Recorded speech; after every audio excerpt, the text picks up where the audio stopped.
प्राचीन समय की बात है। एक समुद्र के किनारे एक गुरु अपना आश्रम बनाकर रहा करते थे। हजारों शिष्य उनसे ज्ञान ग्रहण करने के लिए दूर दूर से उनके पास आकर रहते थे।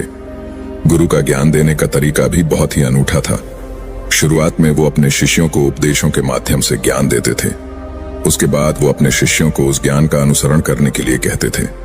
उस ज्ञान को अपने व्यावहारिक जीवन में उतारने को कहते थे। एक बार उस आश्रम में एक सम्राट अपने बेटे को लेकर पहुंचा। उस सम्राट ने उस गुरु से प्रार्थना की और कहा कि आप मेरे बेटे को अपने आश्रम में रहने दें और अपने तरीके से उसे ज्ञान दें। उसे इस आश्रम में बिल्कुल भी ऐसा नहीं लगना चाहिए कि वो किसी सम्राट का बेटा है। उसे बिल्कुल साधारण शिष्यों की तरह ही ज्ञान देने की कृपा करें। गुरु ने मुस्कुराते हुए कहा कि सम्राट ज्ञान इसी तरीके से लिया जा सकता है। अगर तुम अपने आप को दूसरों से महान समझोगे तो तुम ज्ञान ग्रहण नहीं कर पाओगे। अगर तुम्हें ज्ञान ग्रहण करना है तो तुम्हें दूसरों की तरह अपने आप को साधारण समझना होगा।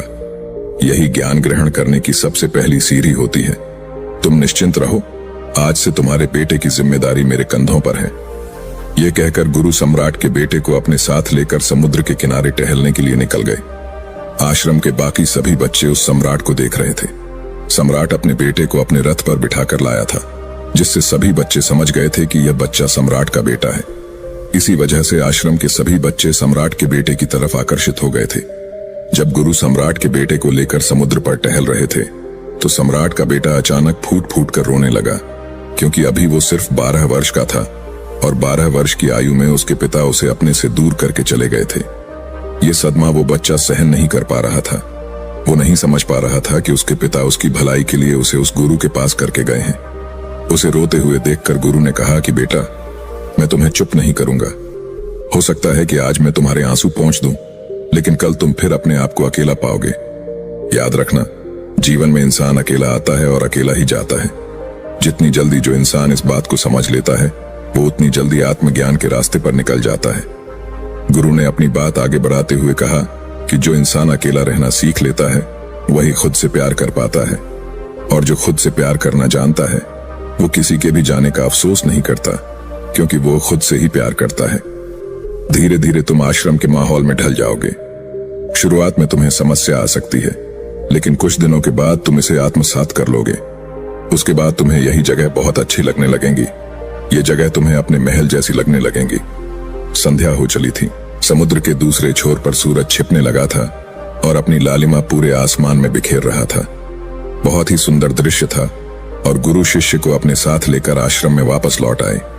उस शिष्य को भी सांत्वना मिली, क्योंकि गुरु की आंखों में एक अभूतपूर्व शांति झलक रही थी।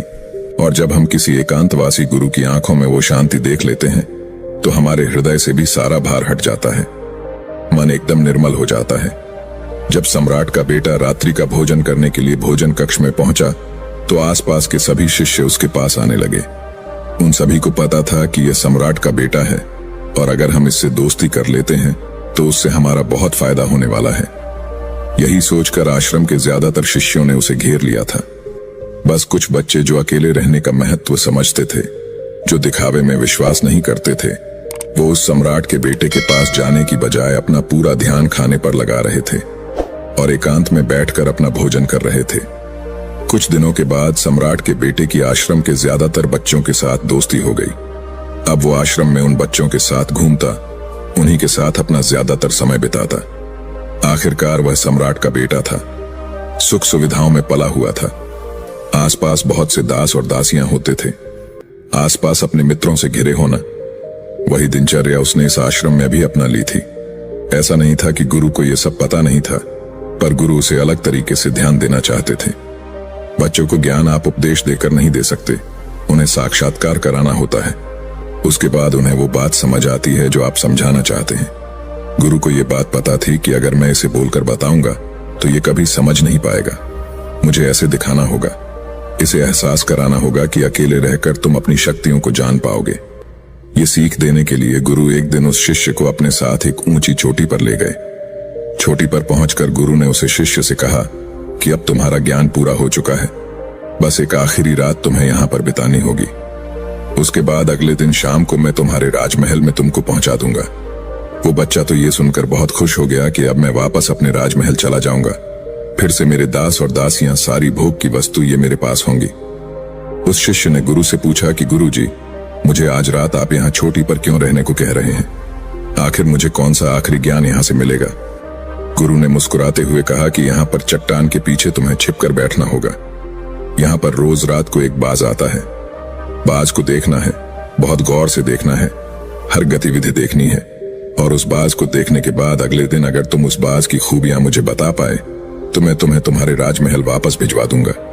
और हाँ, सुबह आने से पहले एक बात पर और ध्यान देना है। एक चरवाहा यहाँ पर अपनी बकरियों को चराने के लिए आता है।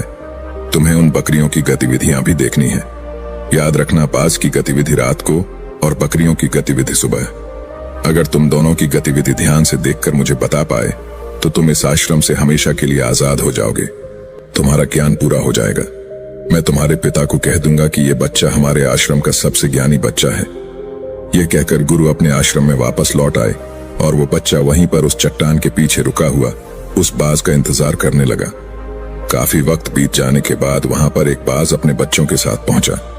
सम्राट के बेटे ने पूरी रात उस बाज की गतिविधि बहुत ध्यानपूर्वक देखी और सुबह होने के बाद जब चरवाहा वहां पर अपनी बकरियों को लेकर पहुंचा तो उसने एक अभूतपूर्व दृश्य देखा। उसने देखा कि वो बाज बकरी के एक मेमने को अपने पंजों में दबाकर आसमान में चला गया। उसने उस बकरी के बच्चे का शिकार कर लिया था। ये सारा दृश्य देखकर वो बच्चा आश्रम में वापस अपने गुरु के पास पहुंचा। इससे पहले कि गुरु उससे कुछ पूछते, उसने गुरु को प्रणाम करते हुए कहा कि गुरुदेव, आप आश्रम के सभी बच्चों को यहाँ पर बुला लीजिए। मैं सब लोगों को बताना चाहता हूँ कि मैंने क्या देखा।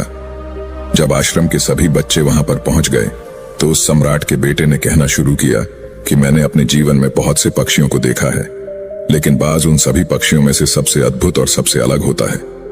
उदाहरण के लिए एक तोता हम सभी ने देखा है। तोता बोलता तो बहुत है, लेकिन कभी ऊंचा आसमान में नहीं जा पाता। लेकिन एक बाज जो कि हर समय शांत रहता है, वो आकाश को भी छू सकता है। उसमें आकाश को छू लेने का सामर्थ्य होता है।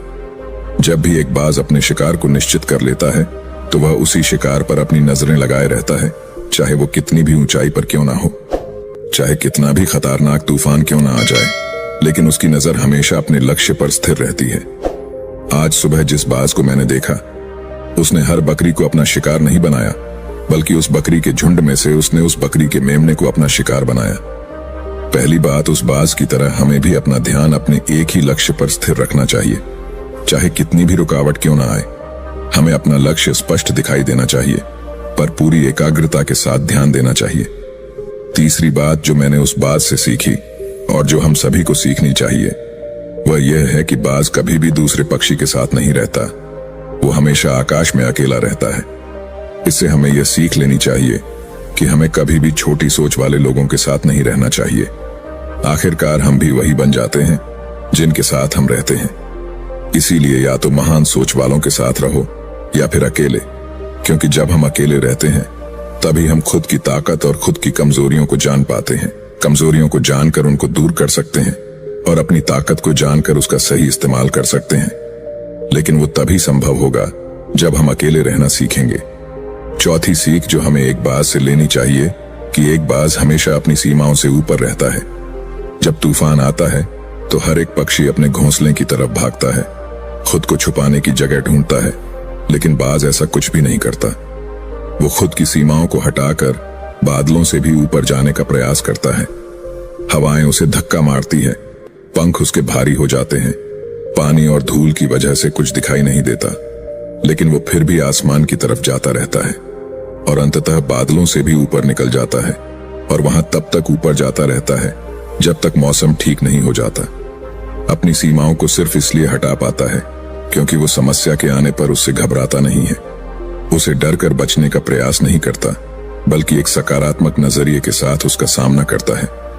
जीवन में चाहे कितनी भी रुकावटें क्यों ना आए, हमें उन रुकावटों को हराना चाहिए, न कि उनसे डरकर कहीं छुप कर बैठना चाहिए। बहादुर तो वो लोग होते हैं जो तूफानों से टकरा जाते हैं, कायर तो अपने घर में, अपने घोंसले में, अपनी जगह में आराम से बैठ जाते हैं। पांचवी बात जो हमें एक बाज से सीखनी चाहिए कि बाज कभी भी अपने घोंसले में घास के कोमल तिनके नहीं रखता। जो तिनके कोमल होते जाते हैं वो उन्हें निकालकर फेंकता रहता है।